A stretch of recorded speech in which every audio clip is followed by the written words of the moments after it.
Hey, Booker T, you got a minute? Aw, man, if you're here because you think I had anything to do with taking out Smackdown's general manager, you're wasting your time, dawg. Well, I just wanted to ask you a couple of quick questions about what happened to Theodore Long. You didn't say that. Tell me you didn't just say that. Look, Book, I'm only trying I know what you're trying to do. You're trying to accuse me of running down T-Lo in the parking garage, right? I'm not accusing anyone of anything until I've got proof. But I've got to say, you seem a little defensive. I don't see no badge, so I got no idea why you think you got the right to play detective. I'm the 5-time WCW champion. And I ain't answering no questions from some punk-ass fool who don't respect that. You want answers? You beat me in the ring tonight, and maybe you'll get some. Now can you dig that? Sucker!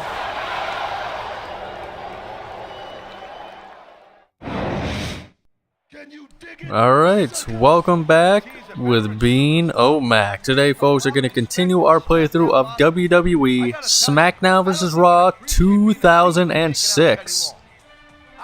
And as you can see, we're still trying to figure out who ran over Teddy Long. Last episode, we took care of JBL. We earned the managerial services of Tori Wilson, which essentially means, she's like our slave in the context of the WWE universe.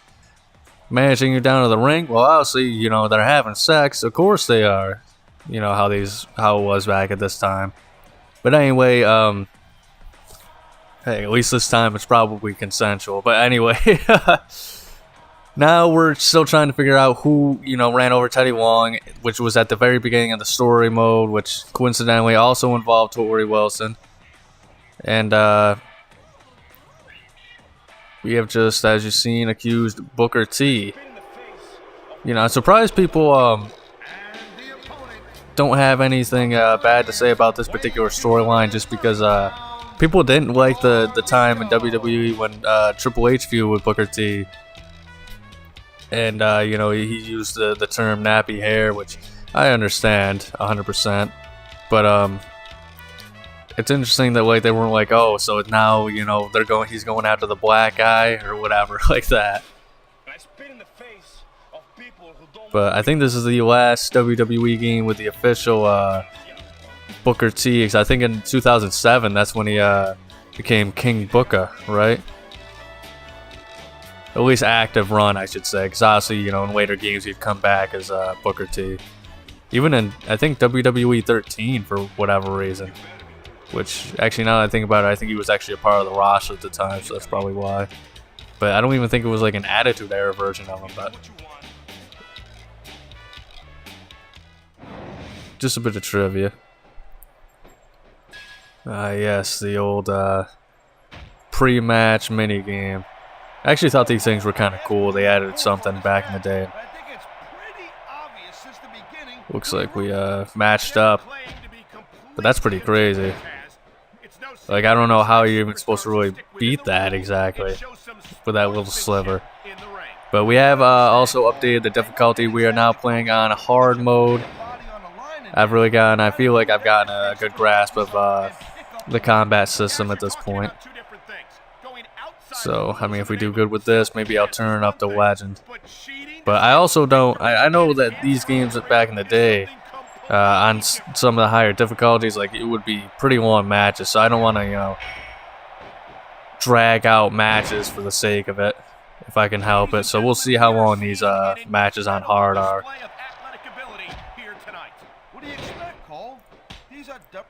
Ooh, nice try.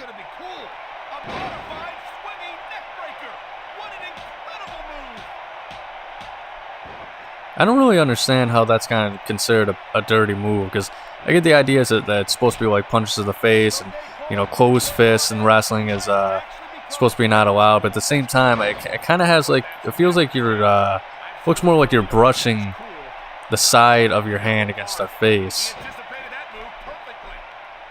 But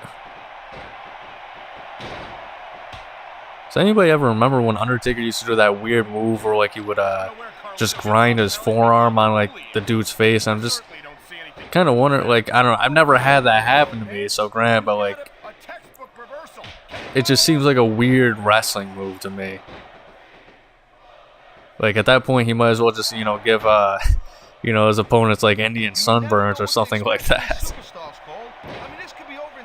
Ooh, yeah, see, I'm on fire, folks.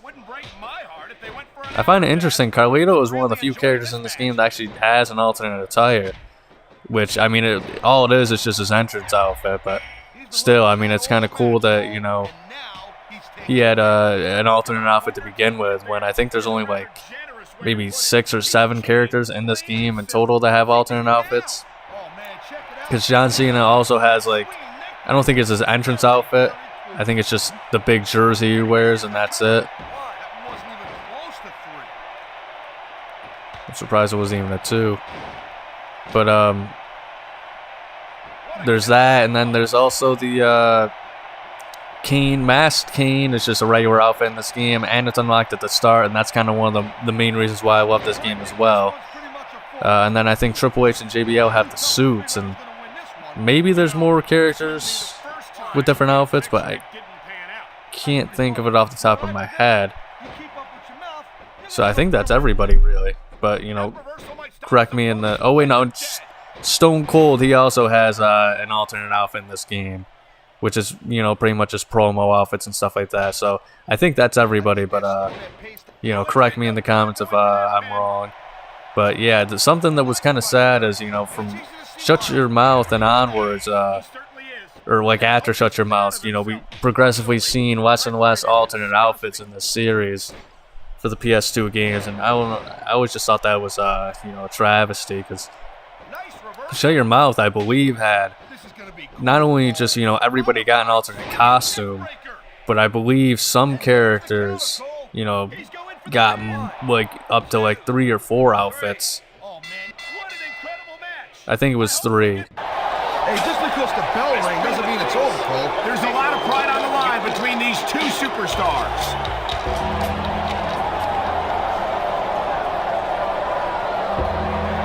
What the? Check it out, it's the Undertaker. Where'd the dead man come from?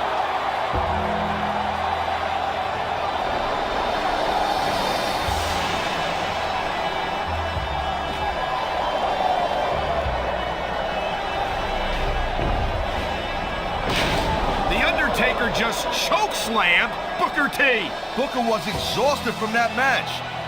I don't know if I've ever seen the Undertaker this focused on just destroying someone. I've got to agree with you there, Taz, but what on earth did Booker T do to invite such a vicious attack from the Phenom, The Undertaker?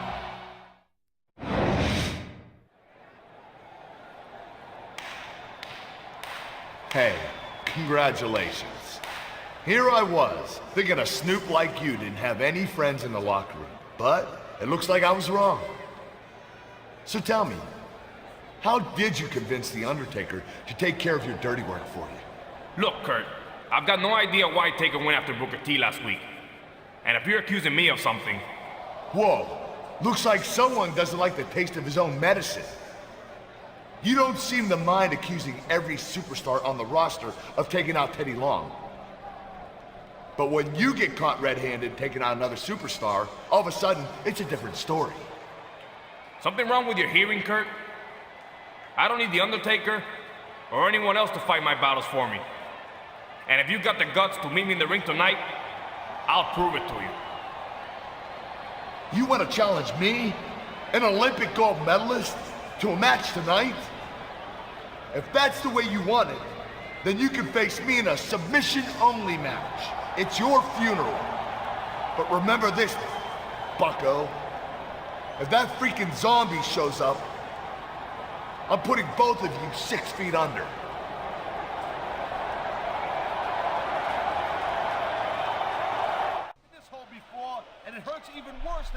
Alright, folks, so, I mean, I tried forever and I couldn't get him to tap, so I just kind of gave up on the submission match. So, unfortunately, that's a loss for me.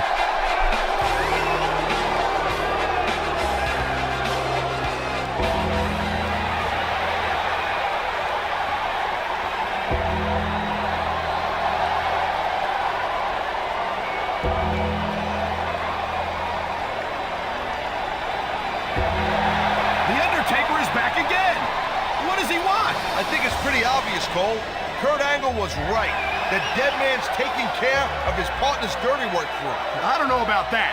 It looks to me as if The Undertaker's partner is just as surprised as anyone else. Angle's hitting Taker with everything but the kitchen sink, but it ain't enough.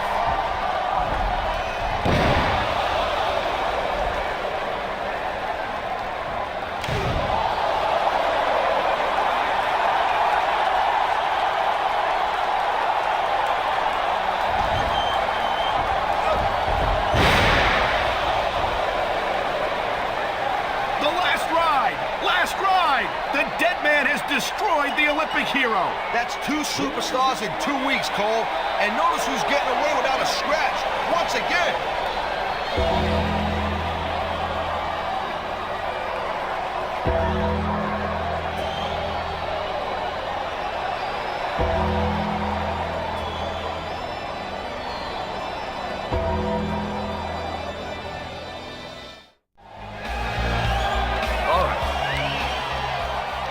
The fact that I'm even sharing a ring with this guy should give you some idea of how fed up I am with what's been going on around here. Booker T and I have never had much in common, but after what's happened here the last 2 weeks, I'd say we do now. Hey, Kurt, I ain't never been your #1 fan neither, but you're right about one thing. These past couple of weeks, we've both been punked out by The Undertaker after our matches. So we're here to call out that sucker who's been sending the dead man after us and teach them both a lesson. You heard the man. Taker, we're calling you out, and your little friend too. Putting your hands on an Olympic hero is something you just don't do. It's time you got what's coming to you. It's Eddie Guerrero. This is unexpected to say the least. What do you suppose is on his mind? I have no idea, Cole. Angle and Booker came on here to call out the dead man, but instead they got some Latino heat. And they don't look too happy about it. Whoa, hold on a minute, S.A. It sounds like you forgot that we've got a match tonight. Or maybe you didn't forget, eh, Vato? You're just using this whole Undertaker thing as an excuse to get out of your match with Latino heat. That's a damn lie, and you know it, Eddie. I'll deal with you as soon as I take care of this. Just wait your turn. You want me to wait my turn? Eddie Guerrero's not a patient man, Holmes. But I think I got an idea. How about I see if Undertaker's amigo wants to team up with me against you two pendejos tonight? I got no idea what a pendejo is, but I bet I'm gonna wanna kick your ass when I find out. So you go find your boy, Eddie. We'll see you in the ring later tonight, sucker. Can you dig it, sucker? Alright, so a lot of developments there. Now we got the assistance of Eddie Guerrero, quite ironically. But yeah, it's funny because the motion capture, I mean, as you've seen with those fights with The Undertaker with these guys, I mean, sometimes the motion capture, it is so lifelike and great, but then other times, like, the moves that The Undertaker does to these guys is so awful and so unnatural, and it's hilarious. I just find that it's like awesome. It's like hilarious in an awesome way, and like so bad it's good is what I'm trying to say. And I think this was around the time when Booker T and Kurt Angle, they were feuding, over Booker T's wife, Sharmell. And, I mean, I brought up the Triple H storyline earlier about the, entertainer and nappy hair stuff, and that rubbed a lot of people the wrong way. And I find it absolutely fascinating that, people often hold, WWE and Triple H accountable for that. But when you think about it, Kurt Angle has said some of the absolute craziest shit in the WWE, like that anyone has ever said in the WWE. And, it is funny, but, and I think the line that I'm bringing up is when he said he wanted to have sex with Sharmell, and he said he wanted to have bestiality sex with Sharmell, and I don't think it necessarily meant, oh, because she's black or whatever. I think a lot of people took it that way. But, like, even with people taking it that way, like, I feel like people hold Kurt Angle less accountable for that line than they do with the Triple H storyline, just because Kurt Angle's more likable in that sense. So, I just find that interesting. Like, I think there's a lot of people that just have a legitimate, like, hatred and beef with Vince McMahon and Triple H in particular. Which, you know, it is understandable, but it's like, I think the wrestling business is full of a lot of terrible people, but I think people don't like them because I think they look at them as a position of authorities as well. And obviously they say, you know, Triple H slept his way to the top, and, you know, that's not entirely wrong, but I don't think Triple H did that just for the power and stuff like that. I just don't see it. But then again, I'm not Triple H. I never hung out with Triple H. I don't know what he's actually like as a person, so who's really to say? But speaking of legends, man, Eddie Guerrero, I think the only other person I can think of that's more beloved than Eddie Guerrero is maybe Owen Hart. Which I'm gonna be honest, I'm not the biggest Owen Hart fan, but with Eddie Guerrero, yeah, I mean, he was always the thing that I liked about him, and I like about a lot of the people from that kind of era of the 90s or the 2000s, Ruthless Aggression era, like Jericho and stuff like that, and Eddie Guerrero, like the smaller guys. Taz, I think, would also be included in that. Even though he's not my favorite, I think his commentary is pretty awesome. So I just didn't kind of really like Taz's character, but they had personality, is kind of what I'm trying to say. So like Eddie Guerrero's personality probably had, you know, one of the best personalities in the whole business and stuff like that, especially at the time, which makes it so sad to, you know, how I can't really think of the exact term.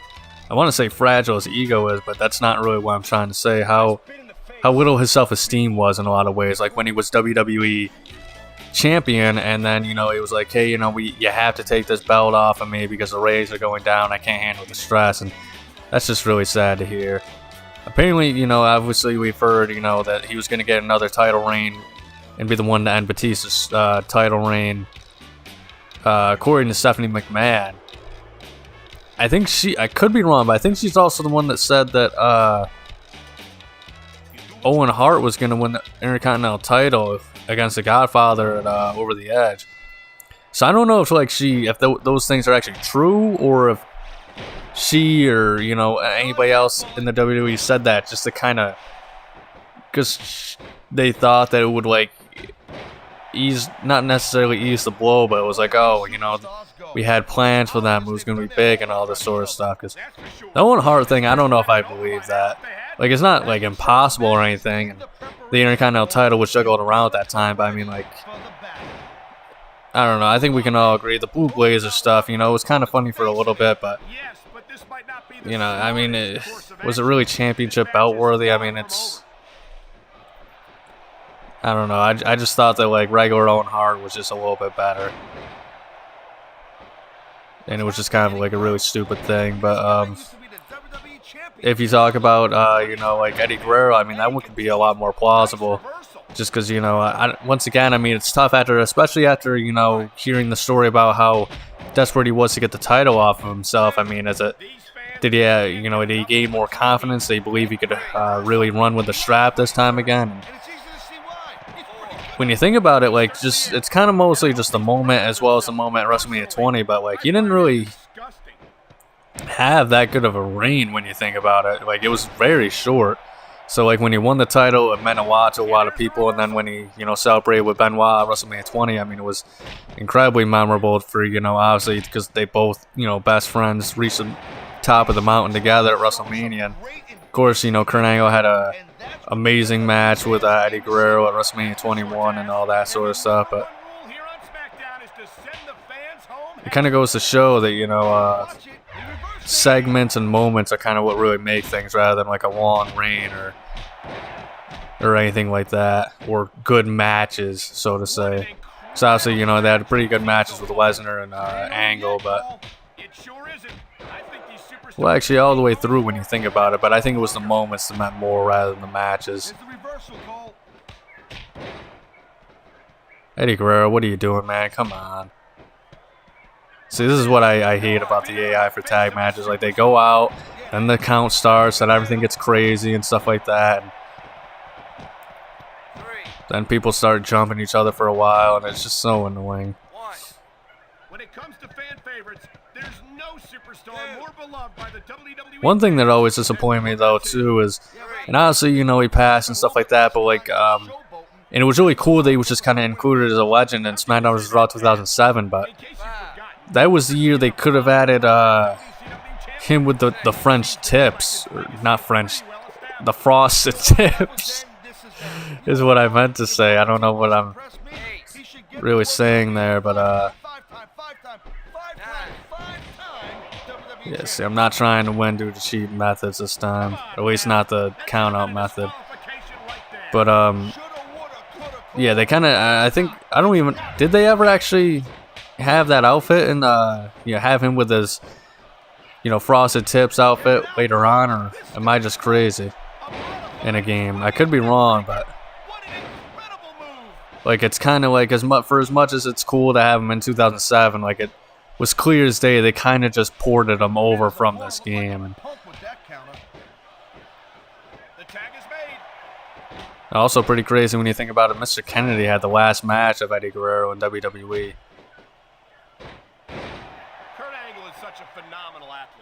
And I'm also a big Mr. Kennedy fan, so it's too bad he's not in this game, because I would have loved that, but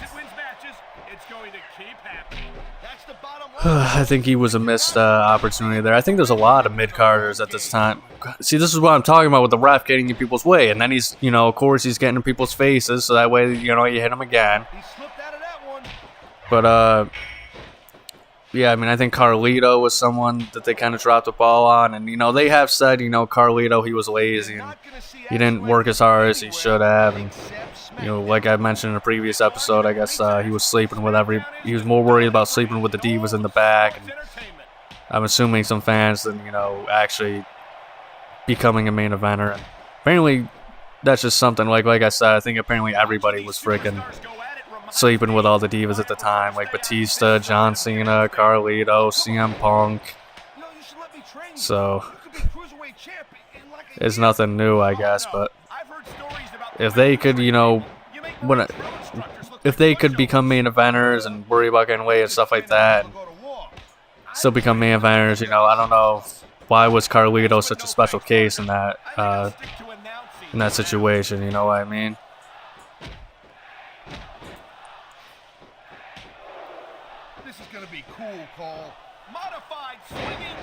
I think Mr. Kennedy, it's tough to really say. I mean, you could say Mr. Kennedy sabotaged himself. They say whenever he was given the main event opportunity, he didn't, like, make anything of it, and I disagree with that wholeheartedly. It's just, I think when you see a lot of people, like, and it's kind of like the WWE way for whatever reason, especially around this time, where, all right, we're going to give you this big main event match, and then afterwards, we're going to give you nothing. So it's like, all right, you had this cool big moment. Now you have no real good storyline to follow it up, and all sorts of stuff. And, like, they kind of have done that since, like, the Ruthless Aggression era for, like, long periods of time. Even with the Attitude era, when you think about it. And I think that was kind of Mr. Kennedy's case a few times. I thought it was cool when he won the Money in the Bank and he was going to cash in at WrestleMania, but unfortunately, you know, he thought he got injured, but he kind of really didn't. And, you know, the doctor told him he was injured, and then it turns out, yeah, false alarm after he already lost the Money in the Bank. And you have to wonder, like, okay, if he's going to cash in at WrestleMania anyway, why the hell do you have to take the briefcase off him? Know what I mean? But I don't know. There was all sorts of weird, stupid stuff with that back in the day. But I think that's definitely that story with Mr. Kennedy is definitely a prime example of, like, yeah, if you know, protecting your spot, and if you get injured and you don't want to work through the pain, you know, you're going to lose your spot.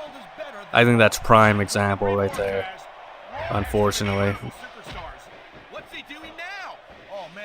Chris Masters, I mean, as much as I love him, I mean, he didn't really have much of a run. I mean, they say he just didn't really improve much, and yeah, as much as I liked him, I can see why people wouldn't see him as a main eventer. You're my ticket to the WWE title. Precious. Eddie, you back here? Did you see that? The Undertaker didn't show up in our match tonight. I was starting to think I was cursed or something, but Eddie, what have you got behind your back? Me? What are you talking about, Holmes? Come on, Eddie. You're known for 3 things, and I'm not worried about the lying or the cheating right now. What have you got in your hands? The other one, Eddie. Eddie, I'm starting to lose my patience here. You can either show me what you've got, or I'll find out for myself.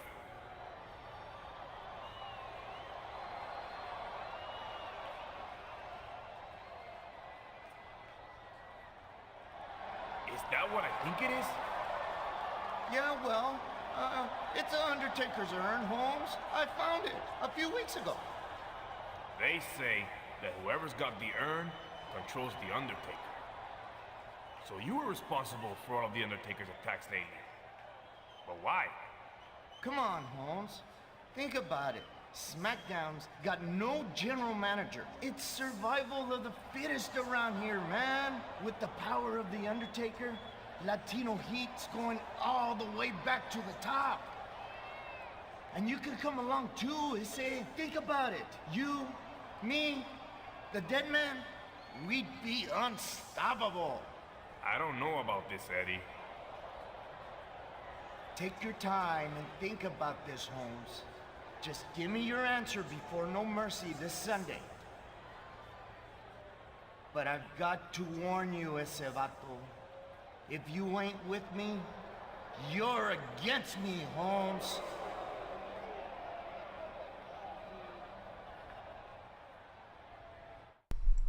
Take your time and think about this, Holmes. Eddie's got a point. The strong will survive here on SmackDown. The Undertaker's urn is the ultimate weapon. I'm going to tell Eddie that I'm with him. I don't need Eddie or the Undertaker to rise to the top of SmackDown. Eddie can make all the threats he wants. I'm not going to... Well, I can't get to finish it. You have to admit, Latino Heat made a pretty generous offer. Alright, so No Mercy taking on Eddie Guerrero. I think almost every time I've done this storyline, I have gone with going against Eddie Guerrero because one of the trophies you'll earn in the game, I think you have to choose this path in the storyline to, get to a later match to earn the trophy. So I honestly, for the life of me, can't remember what the actual storyline was. But, I mean, we're technically, I guess, a face. So, I don't know. I figured I might as well just go with this storyline. I think the faces Carlito was making while I was trying to see what was behind Eddie Guerrero's back were also pretty funny. MVP, though, I think he's another guy that had a lot of potential coming into the WWE, and he was involved in, I think maybe 1 or 2 main event matches, like the Championship Scramble, but especially when you think about it, I mean, he was around at a time, especially on SmackDown, when they really didn't have anybody, any stars. They had the 3 guys, which were Edge, Jeff Hardy, and Triple H, and I think they still had Undertaker at that time, but did they have Batista too? So maybe they did have a lot of stars, and they were just involved in other matches at the time, but to me, I don't know, you would think, okay, we need to make stars, let's push this guy more, and I don't know, I've only ever really heard, as far as MVP goes, I don't even think I've heard anybody's, why they say he didn't really make it as a bigger star, but it seemed like the prevailing theory was, oh, these guys are afraid of success, we tried to give them the ball, and they wouldn't run with it. Same with Shelton Benjamin, man. They're out of their minds. And, I agree with the sentiment that Shelton Benjamin, had pretty much no mic skills. I mean, he's a pretty charming, he seems like a pretty cool dude during interviews and stuff. But, yeah, I mean, it's different when, especially when you still had the kind of larger-than-life characters around this time. But, man, like, it's crazy to me that they think that, like, Shelton Benjamin couldn't be a main eventer. And I don't know, I guess he's going into AEW now, and apparently some people like Max Caster just has issues with that, which I can kind of get, but I also kind of came across as like a chud when he said he didn't want him in the company because it took time away from him. I don't know, like, you hear all the time about guys, you know, not wanting their spots taken and stuff like that. And I don't know, it's kind of lame. I have the theory of, unless if it's politicking, which is super lame, but like, you know, in AEW, I think there's politicking just like in any company, but I feel like, you know, I don't think Shelton Benjamin would be politicking for Max Caster to, like, hey, you know, I don't think this guy should be on the card, you know, or I want his spot. So I think that's just a goofy thing, but hopefully, you know, AEW can help, you know, bring Shelton Benjamin, you know, give him a bigger run and stuff like that. Because, you know, the guy definitely deserves it.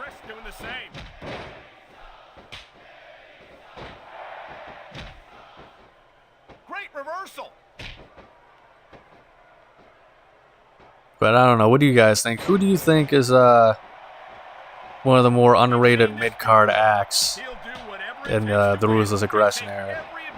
I mentioned Eugene, I think in an earlier episode, and I don't think he was ever gonna. I'm not saying he was ever like gonna be a main event potential or anything like that, but I think that's a character that I think people don't look back on favorably because of you know, like the content of his character, we'll just say. And I don't know, like, I get it, you know, it was a different time, but like I don't really think that. I thought that at first, yes, there were jokes made about it and stuff like that, but I think in the first few years I've gone on record to say I think the Eugene character was actually pretty brilliant. And I'll say that till the day I die. That ain't necessarily the case, Cole. Just because it's called a finisher doesn't mean it always ends the match. Muhammad Hassan, that just popped in my head too. He was the guy that got really royally screwed over because he did his job, he did everything he was asked, and that was just like, yeah, well, terrible thing happened, you know. I mean, the London bombings are nothing to joke about, but from what I've heard, they had more than enough time to edit out that segment, you know, where he pretty much literally had guys in ski masks and stuff like that come down the ring and attack Undertaker, and they kind of like sacrificed Davari or something like that. They didn't sacrifice him, but like they kind of held him up in the air to honor him or something like that, like he was falling or something like that. I mean, even if there weren't the London bombings, I mean, that kind of destroyed his character. And apparently, you know, he said Muhammad Hassan tried to plead with the WWE, like, no, you're ruining it, and it's gonna like mess everything up, and they still went through with it. And you know, they didn't even repackage him or anything like that.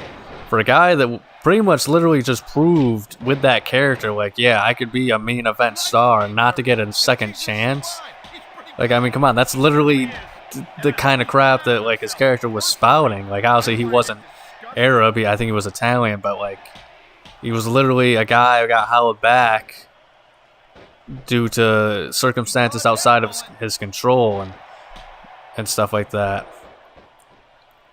And it was such a brilliant character when it came out. I'm surprised they didn't do a storyline in this game revolving around Muhammad Hassan. But it's so sad to see, you know, just what happened with him. It's actually pretty cool too. I guess he did an interview with Maven Huffman, and you know, the guy who you know, well, you guys know Maven, who was actually supposed to be in this game, by the way, too. But you know, he did an interview with him on, you know, some things, and he's apparently a principal now, and he's actually from Syracuse, New York, which is pretty close to my hometown, which is pretty cool. So Syracuse is a terrible, awful place. I mean, I just think any cities in general, like, it doesn't matter what time period it is. I think just when you have so many people in one place, you know, it just kind of naturally makes a lot of people nasty, and you know, crime is obviously, you know, more people, more crime. That's just an unfortunate fact of life and stuff like that. But you know, he seems like he's been enjoying life at this point, and he's got some beautiful children from what I've seen. So in the end, you know, it all worked out for Muhammad Hassan. And I think that was kind of the same thing Mr. Kennedy said. You know, he went to TNA and, you know, he won the world title there a few times. I think a lot of people agree they didn't really reach the potential they could have, like storyline-wise and character-wise and popularity-wise and stuff like that. But, you know, he said in an interview, you know, yeah, I don't think I got to the heights that I should have in WWE, but at the end of the day, you know, because of that, you know, since I didn't do that stuff, you know, I probably wouldn't have my kids that I do today and all that other stuff. So, you know, it's cool to hear, you know, them being humble and at times and, you know, not being bitter about that kind of stuff. When in actuality, a lot of times they kind of got screwed over due to circumstances or something of that sort. Like I said, Mr. Kennedy's kind of a mixed bag because he also did. I guess he dropped, you know, Randy Orton on his back of his neck and stuff like that, and scared the crap out of him. And he also was involved in a match where John Cena got injured. I think that's where he tore his pec, either that or his bicep. So that's why, you know, Orton asked John Cena for his help and convincing Vince that Mr. Kennedy was unsafe. But that said, I mean, sometimes shit happens in the ring, you know. But I don't know. I'm not a professional wrestler, so I'm not going to pretend to know that kind of stuff. This match might have been over by now if they had. 90% of a match is in the preparation, Cole. You gotta come ready for Man, stupid submissions, man. Submission system in this game, I don't know what it is. I didn't really get to explain it earlier. But the reason why, I mean, I went like 15 minutes with Kurt Angle in that match, and I didn't lose because he actually made me tap in like a, you know, because he was beating me down or whatever, and eventually I'd lost. I don't know what it is. Maybe it's because it's a difficulty or whatever on hard, I'm assuming. But, like, I feel like I am matching the ever-loving hell out of that, you know, all the buttons on the controller. And I just couldn't for the life of me. Like, even when he was, like, right at the, you know, where it was, like, maybe 5 taps, I mean, I still couldn't get him to tap. So, I don't know. But it looks like this is going to be nearing the end of the match here, folks. So, thank you so much for watching. Make sure to like and subscribe if you enjoyed. Check out next week's episode on Wrestling Wednesday. But above all else, please remember to have a nice day.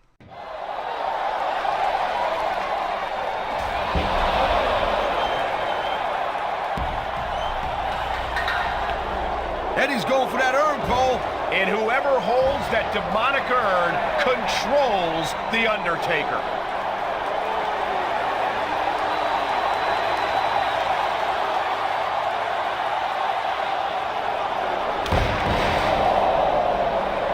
The referee's calling for the bell. He's just disqualified Eddie Guerrero. The Undertaker just cost Eddie the match. I don't think this one's about winning or losing, Cole.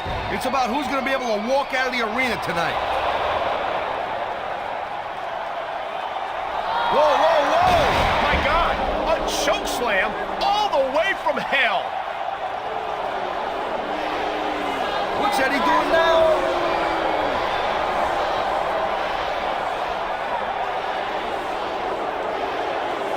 No, not the tombstone. Oh my God, what brutality. It's pretty clear that Eddie Guerrero is using Taker to make an example out of his opponent. And you gotta believe that every guy in the Smackdown locker room is taking notice. Is there anyone who can stand up to Eddie Guerrero and The Undertaker?